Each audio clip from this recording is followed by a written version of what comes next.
বাংলাদেশের সবচাইতে জনপ্রিয় নেত্রী, বাংলার মাটিতে যে গণতন্ত্র প্রতিষ্ঠিত করেছেন, বাংলাদেশের মানুষকে যিনি নির্বিচার ভোট দেওয়ার ব্যবস্থা করেছেন, বাংলাদেশের স্বাধীনতা সার্বভৌমত্ব যিনি টিকিয়ে রেখেছেন, সেই প্রধানমন্ত্রী, সেই দেশ নেত্রী, বাংলাদেশের মাটি ও মানুষের নেত্রী বেগম খালেদা জিয়া আজ বন্দী।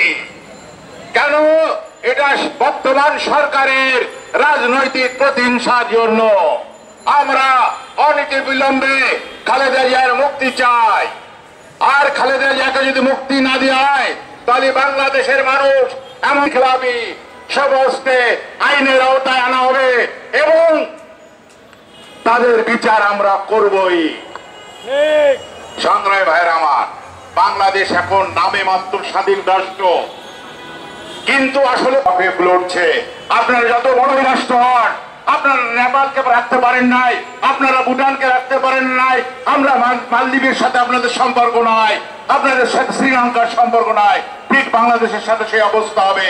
ভারতের সাথে আমাদের বৈষম্য সম্পর্ক রাখতে চাই না, প্রতিবেশী রাষ্ট্র হিসেবে তাদের আমরা বন্ধুত্বপূর্ণ সম্পর্ক রাখতে চাই।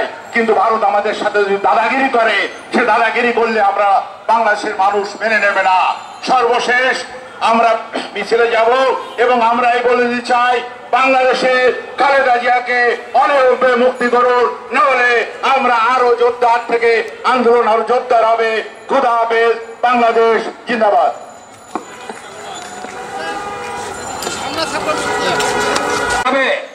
আজকে আসাম মেঘালয়ে যাওয়ার জন্য ভারতের 14টা স্টেশন, 14টা ট্রেন লাইন বাংলাদেশের ভূখণ্ডের উপর দিয়ে যাবে।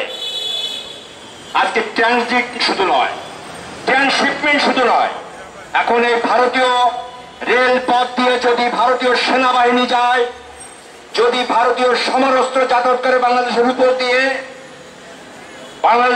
দিয়ে যদি একটি বৃহৎ রাষ্ট্রে সমরাস্ত্র তার সেনাবাহিনী যাতায়াত করে পূর্ব ভারতে যায়, তাহলে আমাদের পেটের উপর দিয়ে, আমাদের বুকের উপর দিয়ে, তাহলে দেশের স্বাধীনতা সার্বভৌমত্ব কোথায়?